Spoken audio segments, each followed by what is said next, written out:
Indeed.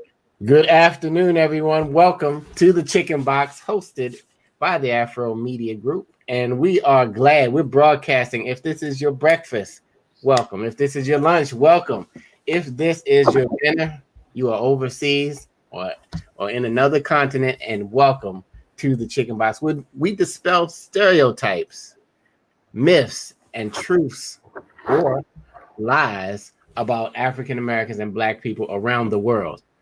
The debate is in, and we have been watching our televisions. If you are seeing red and blue like I have, it looks like I've just been staring at the same picture, just waiting for these numbers to click. Today, Black people versus the Electoral College. Black people versus the Electoral College. It has been, whew, some people don't even know what the Electoral College is. They chime in. They have all kind of things that they're talking about it, and they haven't a clue about it. So this is where you get to speak your truth on the Chicken Box. Grab your lunch. Welcome, tune in, chime in as we really tackle the Electoral College. We have a great guest today. So don't be a chicken, y'all. Don't get on the box and speak your truth, even if it's in the chat. We know certain topics hit differently depending on what age group you're in. I'm your host, Kevin Impeccable Peck, and I represent the Gen X crew, along with my other friends, Dr. Draper. Well, I'm Francis Tony Draper, representing, they say, the the baby boomers. So we've seen a lot of elections come and go. And so it's good to talk about the Electoral College. And so hello to everybody. If you're just tuning in, would you like us and share this broadcast? And now I'm going to kick it over to our millennial friend, and she's going to introduce herself. Yes, I am indeed the millennial friend. I'm Misha Green, super excited to be representing for the millennials today as we talk about the Electoral College. I know that, which we'll get into later, in November 2008, I thought the Electoral College was great. And in November 2016, I had a lot of feelings on the Electoral College. So I ended up having to do a lot of research, and I'm really excited to talk about it today and see if our guests can give us any insight on this institution and why we are still using the Electoral College to this day. To this day, if you just tuned in, this is the Chicken Box where you speak your truth. If we popped up on your timeline, you're watching the Afro-American Newspaper's Facebook page, would you be so kind and hit the share button? If you wonder where the share button is and you're just new to Facebook, it's a little arrow under it. You can share it to your own public page or to a group. When we share the information, we become stronger and more informed. Man, Dr. Draper, we have a special guest today. I'm going to let you introduce, because I think you guys have been friends longer than we have. So I'm going to let you introduce our special guest, and we're going to keep it moving on the Chicken Box. It is absolutely my privilege, a point of personal privilege as well, to introduce my congressman. I don't know about anybody else out there, maybe your congressman too, but my congressman, the Honorable Kweisi Mfume, who represents the great 7th Congressional District of Maryland, which comprises parts of Baltimore City, Baltimore County, Howard County, a gentleman who has run in 4 elections in the last 10 months and been victorious in all of them, in spite of how much money he folk threw at an opponent. He is victorious, and he's never stopped working for us. And so I am so glad to have you here today, Kweisi. Congressman Mfume, welcome. Thank you very, very much, Dr. Draper. It's good to be back, to see you again, to see Kevin, to meet Misha, and to have a conversation today about what I understand will be the Electoral College. So to the extent that I can add to that, I would do my very best. I'm just glad to be back on this medium with all of you and looking forward to the discussion. Man, congratulations, Congressman Mfume. You are our congressman. Tell them other folks to get out of the hood, all right? Anyway, we are so excited. I'm down in Atlanta watching and cheering for you from afar. Today on the Chicken Box is Black people versus the Electoral College. And Now, of course, we dispel myths and stereotypes. And, this is a different kind of episode because this time we're not dispelling myths about Black people. We're going to dispel some myths about the actual Electoral College itself. So we're switching it up again, y'all. This week, Dr. Draper, why don't you take it away and just talk about some of the stereotypes that have been circulating out there with the Electoral College. Well, I don't know whether they're stereotypes or myths. The congressman's going to help keep us straight. But there are lots of people who, and I myself, we see the popular vote and we think, wow, that's it. Our candidate is in there. They have the most votes, but that's not how it works, right? And so the Electoral College. Well, this is something I've heard, that the Electoral College is part of the Illuminati, for example, or our votes don't matter because the Electoral College is just so much more popular than the popular vote. That the Electoral College gathers behind closed doors and votes any kind of way they want, regardless of. So you hear those kinds of things, and so some of them are myths rather than stereotypes. And for a lot of us, as you said already, Kevin, the Electoral College is just a mystery. We have no idea what it's about. And so those are some of the things. They're not necessarily the views of the Afro, but there's some things that I've heard in general. And I can't wait to hear what the rest of you, have heard about it. Congressman Mfume, what stereotypes have you heard about the Electoral College over the years? Well, I think I've probably heard everything you could possibly hear. As a student of political science at Morgan State University, I just took it upon myself to get to understand the Electoral College long ago, before any of the machinations that we've seen lately in the last 2 decades have come about that have involved the college. But the Electoral College has been with us since 1797. After the ratification of the Constitution, the country had to figure out how it was going to choose presidents. And there were 2 schools of thought. All of the delegates who were elected to the convention, the Constitutional Convention, showed up in Philadelphia in 1797 to figure out the process. And there were 2 schools of thought, as I said. Many thought that it should be done by the popular vote of all the citizens of the United States. And others thought that the citizens of the United States didn't have enough knowledge about the politicians around the country and could make a bad decision by just electing somebody. In those days, they didn't have radio or TV. The only thing that was around were newspapers. They were limited.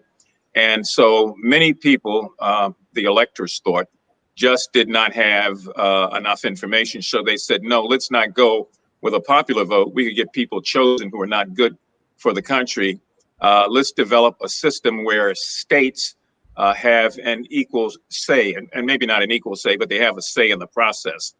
It started out being equal, where every state would have 2 different votes. And then states said, no, if I'm Delaware and you are Texas, why we got the same amount of votes? So the larger states rebelled. And I'll quickly get to the point here. The compromise was that there would be electors chosen. And those electors would be based on the number of representatives and senators that are in each state. So Maryland, for example, has 10 electors, 2 members of the Senate, 8 members of the Congress. 8 and 10, or 8 and 2 becomes the 10 that we send every year to what's known as the Electoral College. It is not a physical college, as we all know. It's a process. And so the slave states really rebelled before we could ratify that agreement. And they said,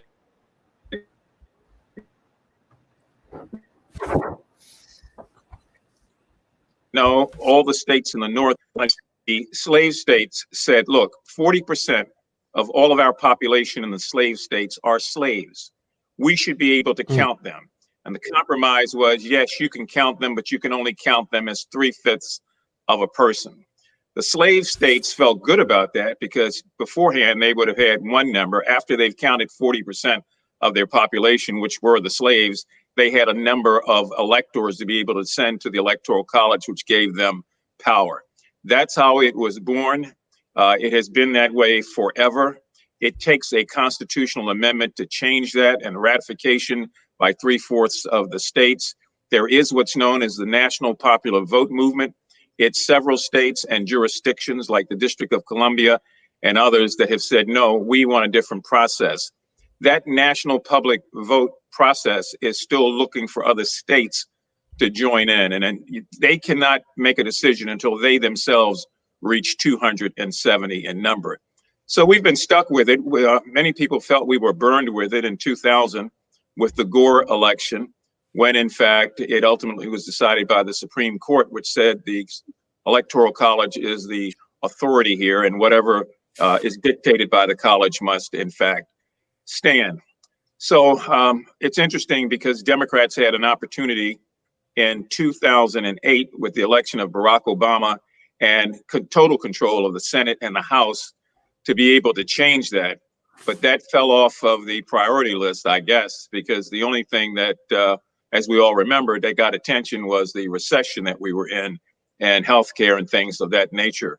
The Republicans wanted to do it, but then they thought differently after they controlled the House, the Senate, and the White House, because they said, no, this is working well for us. We may never win another popular vote, but as long as we can win the Electoral College, we can remain in power. Now, they didn't say that on CNN, but that was the thinking, trust me. So when the idea came up, it got knocked down right away.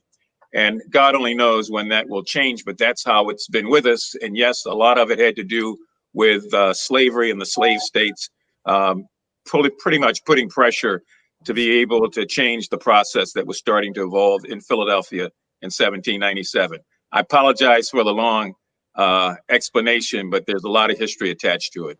Well, we're in college. Everybody that's not in college, if you just tuned in, this is the Chicken Box on the Afro-American Newspapers page, where we've been informing and educating for 128 years, and we probably heard it and seen it all. Again, the congressman you're bringing knowledge, and a lot of people are tuning in. Betty Schuler, Lynn Shelby, Bonnie Deans, Laura Phillips Bird, Jewel, we got Howard Crosby. Everybody who's tuning in, chime in, just let us know. One, we know you voted. Two, is it? I haven't heard the latest. Is it up in the air of where we still are with the numbers? It is up in the air. One of the things I left out was that there is a total of 538 electors. They are chosen as a result of the states that have awarded electors. So Maryland has awarded its 10 electors to Joe Biden. On the second Tuesday in December, the 538 designated electors will then go to, quote, the Electoral College to cast their vote. There is a prohibited process here, because if you're a member of the House or the Senate, you cannot be an elector. So what happens is that people who are elected designate a person to represent them. And in my instance, I designated Dr. Thelma T. Daly, former president of Delta Sigma Theta, to be one of the 10 electors from Maryland. She will go and cast that vote in December. And then on the 6th of January, the results are officially unveiled. Usually, though, we don't wait to that point, because we pretty much can count up to 270. And once that's the case, then we have a president-elect. Mm-hmm. That's fascinating information. But let me ask you this, Congressman, because there's a little confusion around some states, it's an all or none, and then other states, it seems as if their electoral votes are split up. How does that work? It's really a states' rights issue. You get a certain amount of electors based on the population and your total representation in the Congress, but it's up to the states to decide.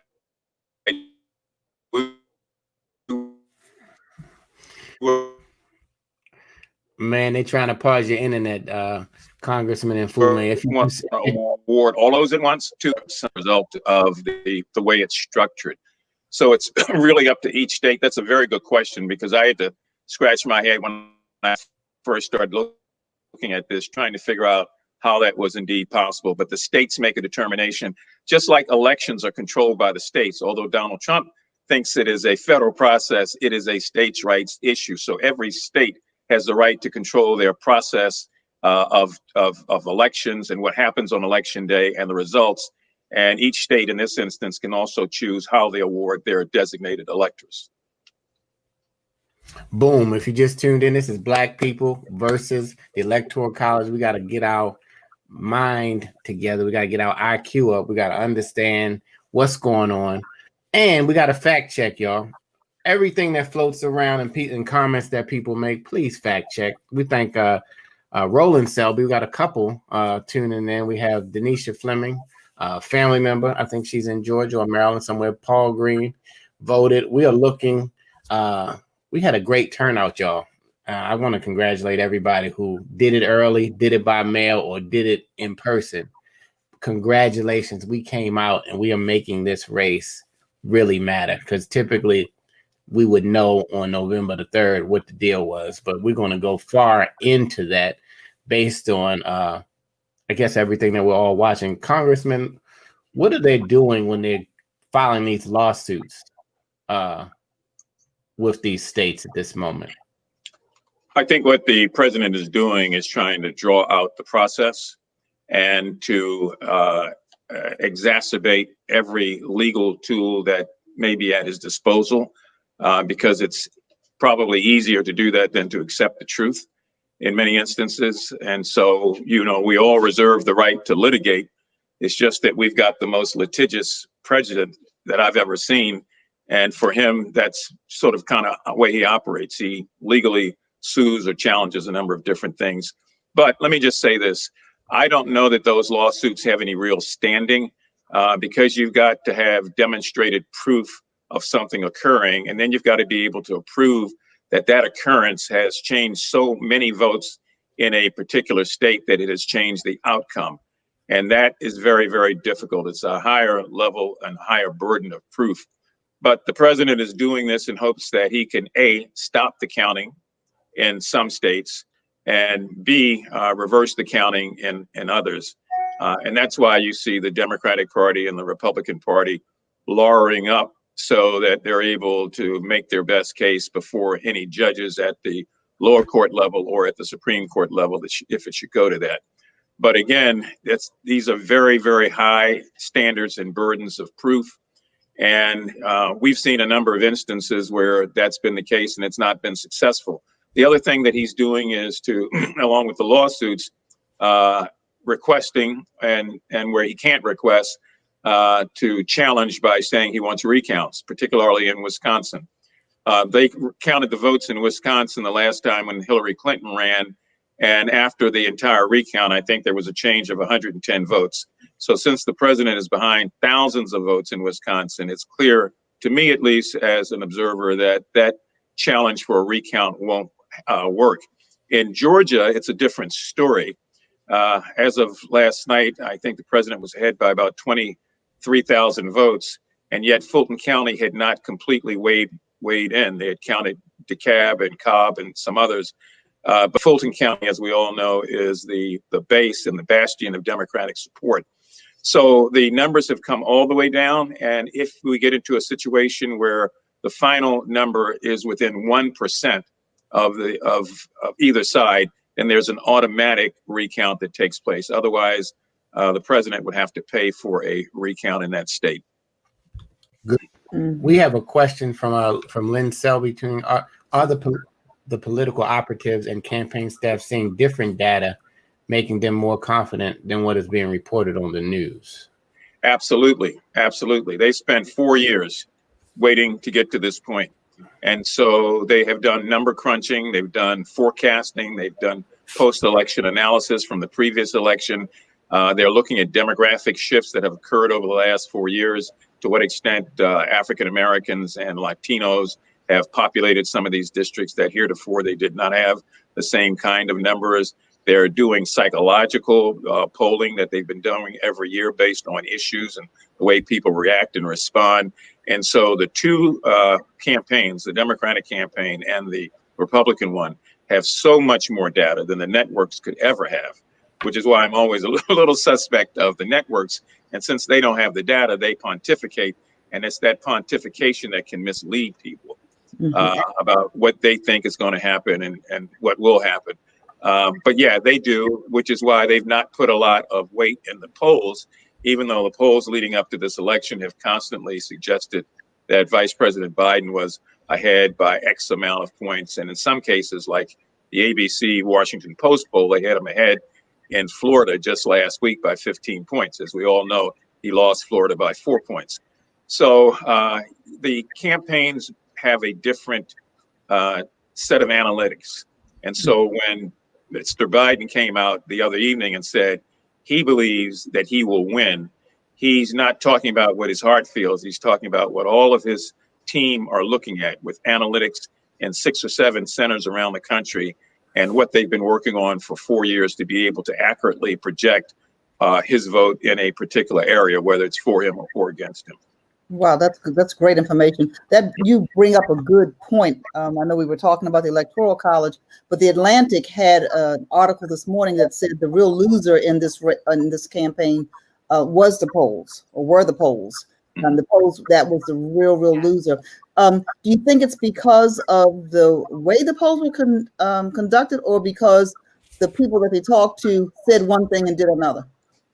I think it's a combination of both. You may remember Tom Bradley, the black mayor of Los Angeles many years ago, beloved by everybody. And, it was just a great breakthrough when he got elected, and everybody loved Tom Bradley. However, there were a group of people who didn't like him because they liked things the way they were. And even in good old Los Angeles, as liberal as it can be at times, when the election came up for his reelection, Tom was running. All of the polls, everyone, there was not even an exception, everyone had him winning by a significant amount. And people went to sleep that night thinking that was it. It was pretty much over. In fact, I remember the victory parties that were taking place in LA. Well, it turns out, as we all know, that Tom didn't get elected.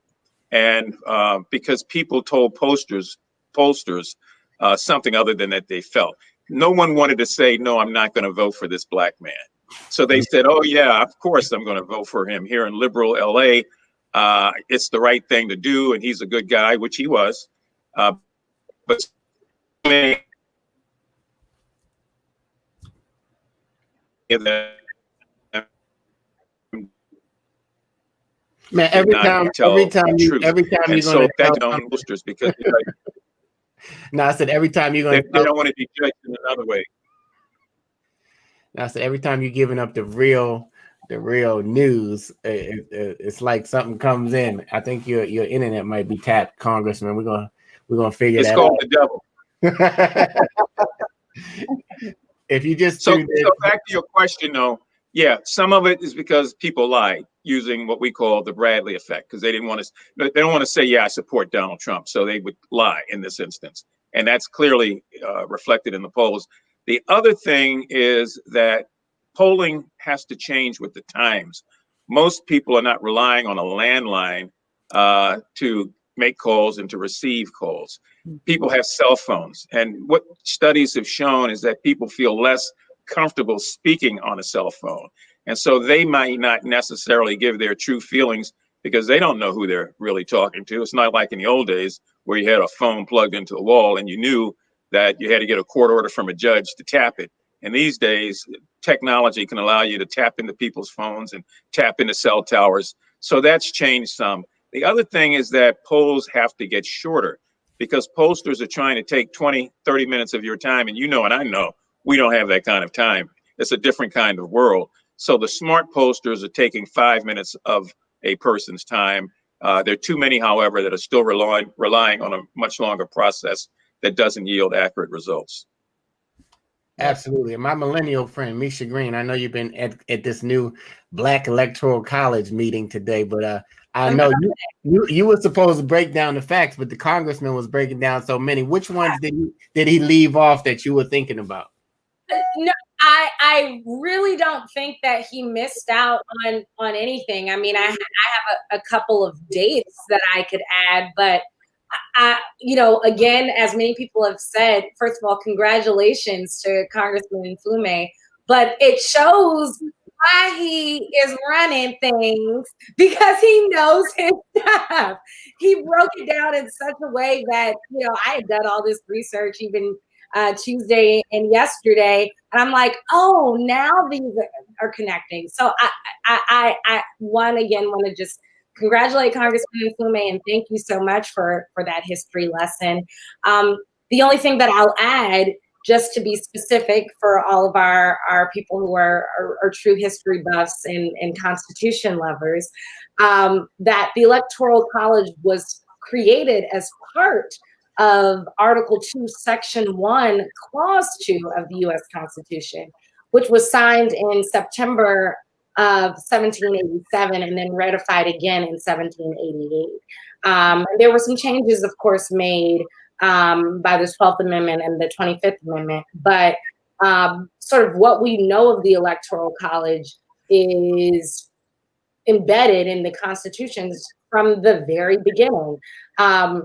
Of course, we know now currently all states are able to select electors, and I'm really appreciative that Congressman Mfume explained that generally it is the representatives and the senators who select a trusted person, because in all the research that I did, it said that the party will choose electors who are trusted. But it's cool to know that Congressman Mfume had the ability to say he chose someone who he trusted and thought would do the party justice in placing their vote. But until the mid 1800s, it was common in many states for the state legislator to select all electors. So that's just another sort of fun fact. But that is what I have. I think Congressman Mfume gave everything else. Oh, I will say this, which is pretty cool. The electors will meet to cast their ballots in December, and then on December 14th, those ballots are immediately transmitted to various people, and those people include the president of the Senate, which we know is the vice president, the state's Secretary of State, the National Archives and Records Administration, and then the presiding judge in the district where their electors meet. And that copy will serve as a backup copy, and the official backup copy for the vice president. And then all of those ballots must be received by the president of the Senate, aka the vice president, by December 23rd. We know, as Congressman Mfume said, Congress meets in joint session to count those electoral votes on January 6th. And the 20th is when we will see who is inaugurated as president. And it's looking like it is going to be Joe Biden. So that's all I have to add. Well, it's so much more to say. And I know the Congressman, we are right up against the time where I want to give him the final word. Congressman, I'm really curious about either of these subjects, what it looks like in terms of the Senate, because the pollsters also, predicted that there would be this Democratic Party sweep in the Senate, which doesn't look like that's going to happen. And then the other thing, speaking of, I don't know if this is a myth or a stereotype, even his own niece said that Trump will have to go kicking and screaming by the ankles. What's that process if he says, nope, not going, I'm just going to drag this thing out forever? Not forever, because he can't do it forever. What's the process if the person physically refuses to leave? So I know that's two questions. I don't know if you have time to answer either of those in this last minute that we have with you. Well, I'll try.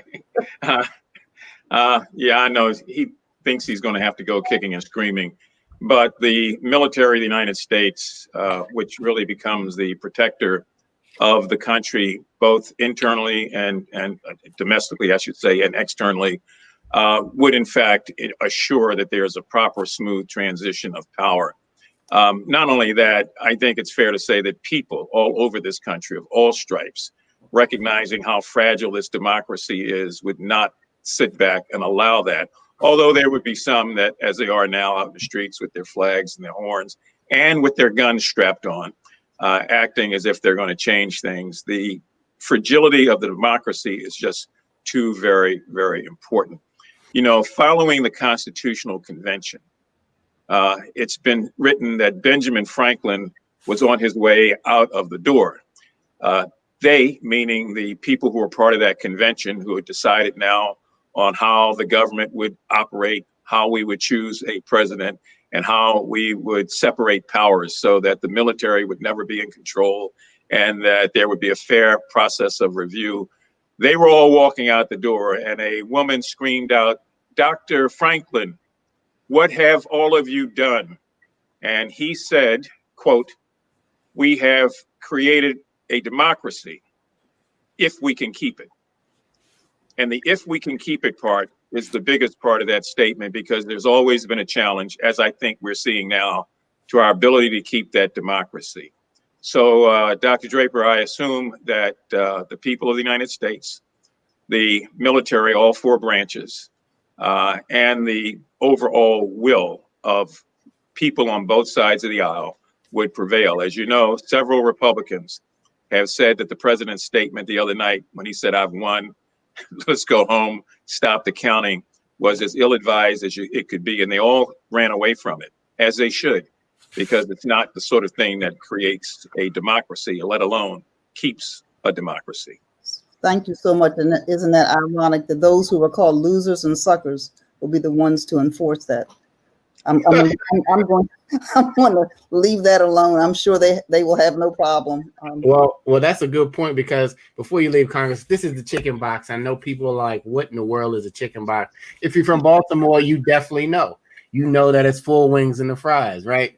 And, you want salt, pepper, ketchup, whatever you want to put on the hot sauce. Now, if you're around the world, we created the chicken box because originally, before the pandemic, we were going to have forums like this where people brought in their best fried chicken recipes, and we sat around and talked shop and ate fried chicken. We said everybody likes fried chicken, and even when you say it, everybody smiles. It's lunchtime, so if you're getting hungry, that's because I said fried chicken. But you get a chance to speak your truth on the chicken box, and whether it is right, it agrees. See, here's the problem with the whole election. Soon you meet a friend and they say, "I'm voting for Trump," you all of a sudden your face turns up. You don't like this. This has been your friend for life, but now you're looking at your friend sideways. You're looking at them because they don't agree with you. Your mind likes to deal with things that agree with you. But when you hear something that doesn't agree with what you agree with, all of a sudden your face is frowning. So we created the chicken box so you could speak your truth and dispel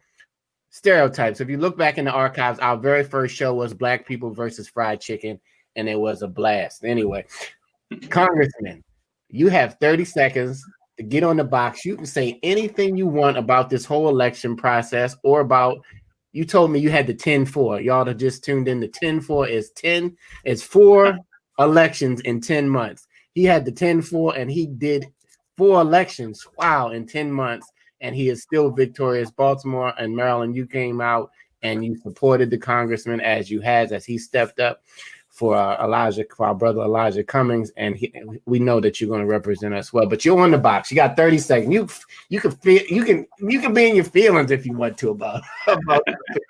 Well, thank you, Kevin. I just want to thank all of you for the opportunity. You know how I feel about the Afro-American newspaper and its significant role in our history through decades and decades of struggle.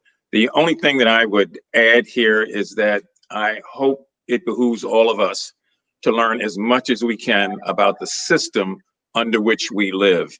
That's the only real way that we can impact it. And the more we learn, the more we understand, and the more we ultimately find ourselves involved, because we want to try to find a way to impact it. You know, that's the reason why teaching was banned on plantations. You could not teach slaves. That's why over the years, it's been so difficult to get public schools up to par with regular schools, if I can use that term, because nobody really wanted to advocate giving an education to Black people. And that's why the old saying that I grew up with had so much meaning when, people would say, if you want to hide it from a Black person, put it in a book. We've got to open those books. We've got to open the history. We've got to learn what we're up against, and then we learn how to change it. So thank you very, very much for the opportunity. We know you have to go. If you have to leave, thank you. We will be giving you some chicken. We're not going to say nothing about the chicken with the P. They get enough free advertising with the chicken sandwich. Now they're singing songs about it. But anyway, if you just tuned in, this was Black People versus Electoral College. If you missed some great information, tune in. We got some friends. We got Paul Green, longtime photographer, great photographer, world-renowned, also Afro photographer tuning in. We got our cousin Betty. We got Omar White from Richmond, Virginia, owns a car dealership. Tracy Bowers, Congressman, you're bringing out all my old high school friends, I think. We got Verna Holland, Renetta Henderson tuning in. Patrick McCoy. Let's see who else is joining us, man. We thank you for just being part of the conversation. We are here every Thursday at noon, lunchtime.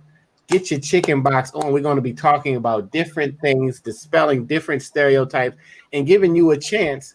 If you're an expert in one of these subjects, just hit me up, DM me, or not DM me. What is it on Facebook? Message me, and I will try to get you as a guest. If you are opinionated about something, if you feel strongly about something, if it's something that's burning, that you just have to get off your chest, this is where the chicken box is.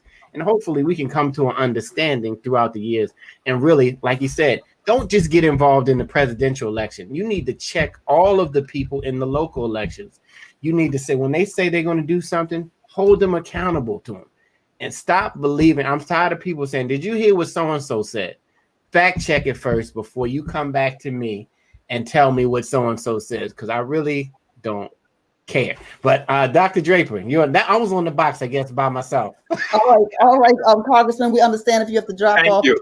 And by the way, I'm going to get on the box. This is the chicken box with 2 X's. We don't want triple X's. It's just, our brand. It's a chicken.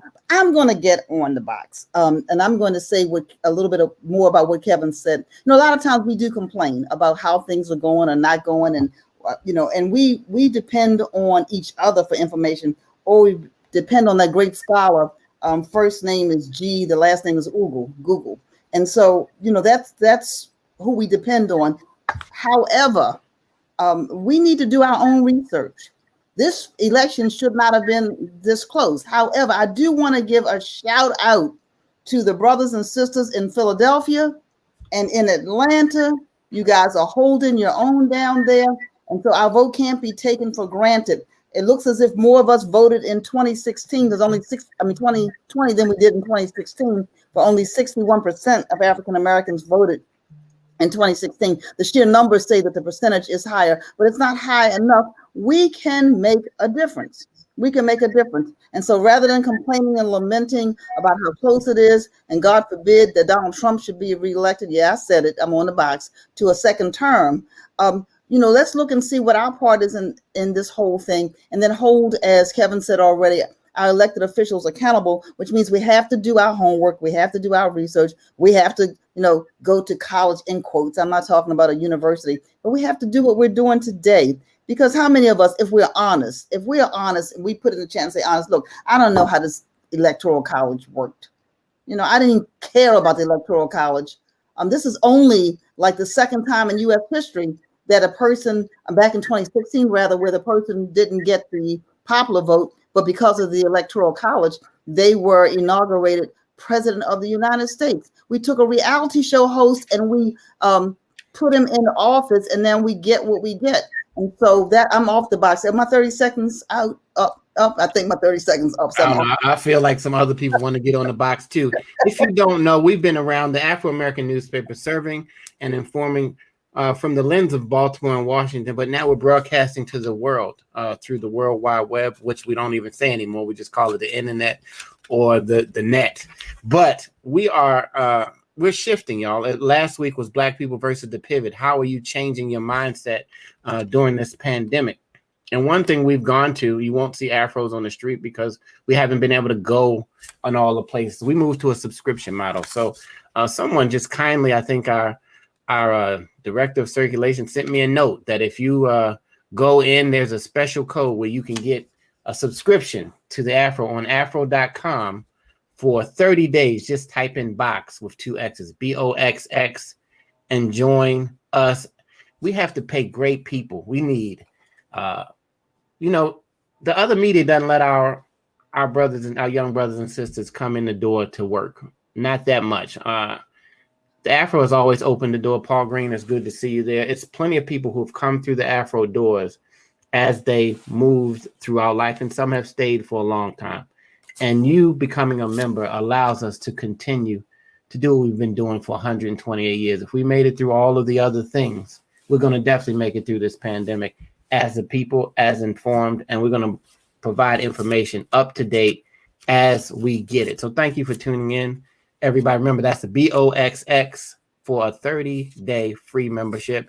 It's for less than 2 Uber Eats. you can have a subscription anyway. So if you've been ordering food and doing other things, please consider the Afro on the afro.com. Okay, that's my commercial. Misha Green, go ahead. You on the box, 30 seconds. From our millennial friend, any other millennials, raise your hand. Gen Xers, raise your hand. Baby boomers, raise your hand. Okay, so my first thing, which has nothing to do with the election, is Kevin, you always call out the boomers. I gotta call out my Gen Xer who said that we call the internet the net. Nobody calls it the net. Okay, and even my boomer friend said that absolutely does not happen. So I am calling our Gen Xer out, since he always comes what do you call the baby it then? boomers. So it's really called the INNANET, the internet. It's really the internet. But you know, hop online. Internet is fine as well. But you know what I have to say about the election, and I also want to shout out places, our people in Philadelphia, our friends in Atlanta, and our friends, and I gotta shout out my family. Thank you, Denisha. Yes, it's the internet. But especially, you know, my friends and family in Detroit, because I am so proud of Michigan. And I'm just really happy that it seems that we've come out and voted. But one thing that I also need to say is that I'm shocked and disappointed to see that white women voted 2% more for Donald Trump than they did last year. Those were the same people in 2016 and at the 2017 Women's March with Pink Hat. 2% of them voted more for Donald Trump in this election. The Latino vote went up for Donald Trump in this election. And so, again, we still have a lot of work to do. I'm really happy we're having conversations like this and educating, because I think where we still lost some people this year was the knowledge of the fact that people know the Electoral College exists, but they don't know really how it works. And so I think a lot of people thought that that their vote did not matter because there was the Electoral College. And so, you know, again, I have to applaud those that went out and voted, and we voted in bigger numbers than before. I think when this is all said and done, we will not be in the 60 percentile as we were in 2016. And I'm hoping that we have a higher grade in the African-American community when it comes to voting. But again, we still have work to do, and we still have to push getting out the vote.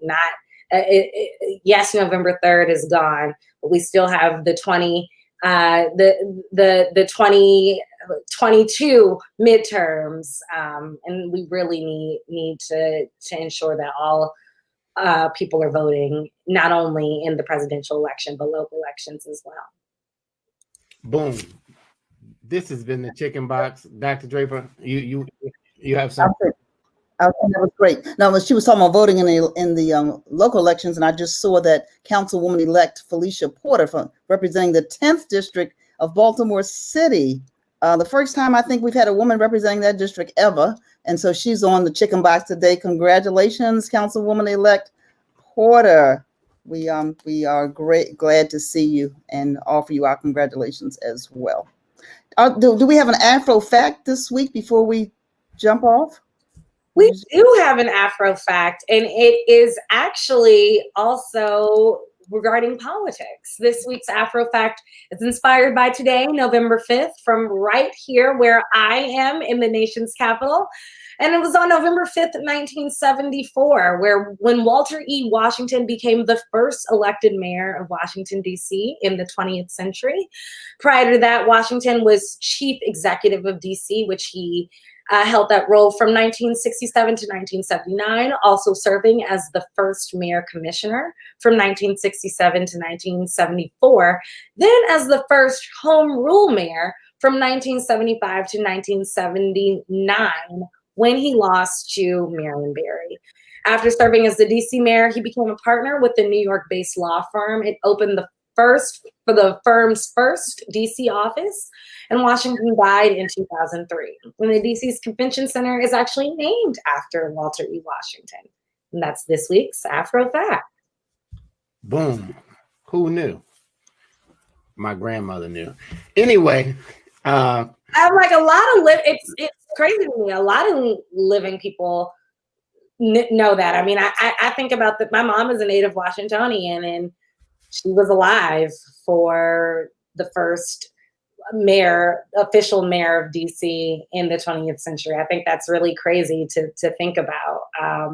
So yeah, I didn't know, and I had to take DC history. Boomers know. Gen Xers may have known, okay? Let me just keep it 100. We didn't all like history growing up, especially if you went to poly or we liked the math and science. Anyway, but that's no excuse to not know history. But, that's why you hang around with friends that know history and can put you down. Anyway, this is the Chicken Box. This was Black People versus the Electoral College. Share this with a friend. Check it out from the beginning. You may learn something. And let's just watch. Be prayerful. Just put your emotions in check, no matter who wins this race, and let us not be the ones who act ignorant, like we're uninformed. Because it doesn't matter who the president is if you're going to get up and be positive and work on your dream and really just add value to not only to your family but to this society. So I'm Kevin, Gen X Impeccable Peck, along with Misha Millennial Green and Dr. Draper Boomer / Millennial. We will see you next Thursday. Let me add this to Kevin. This is the first time in 4 years, I'm telling you, first time in 4 years when you don't turn on CNN or MSNBC and hear Donald Trump nonstop. Right. Have you all noticed? Not that his name is not mentioned, we are not looking at him and not hearing him. So there are good things that are happening. And thank you, everyone who's still hanging in there with us. Paul Green, Cheryl Hamlet. Hey, Cheryl. Tracy Bowers. Let's see who else is out there. Felicia Porter, welcome to the Chicken Box. We can have you on whenever you're ready. Contact Dr. Draper. Yvette Ford, Patrick McCoy, if you're still hanging on there. The Selbys, Jessica Dortch, all the Afro family, and everybody around the country. Thank you. Have a great day. It is Thursday, November 5th. Black People versus Electoral College. Let's go, Nevada. Oh, did I say that? Okay, let's go, Arizona. Let's go, Georgia. Come through. Come through, Fulton County. Come through. Anyway, until we meet again, have a great day. Hey, thank you, Detroit, Michigan. You came through. You know what? Yeah. Pennsylvania, when they showed the room of counting the votes in Pennsylvania, I ain't see no African Americans in that room. I felt the way. I don't know. When they zoomed into Atlanta, everybody was African. Just like the Apple store in Atlanta, everybody's African American. You go up top and you might have just seen us sprinkled in. Anyway, that was just, I don't know, that was a random fact. But come on, come through PA, come through GA. Until we meet again,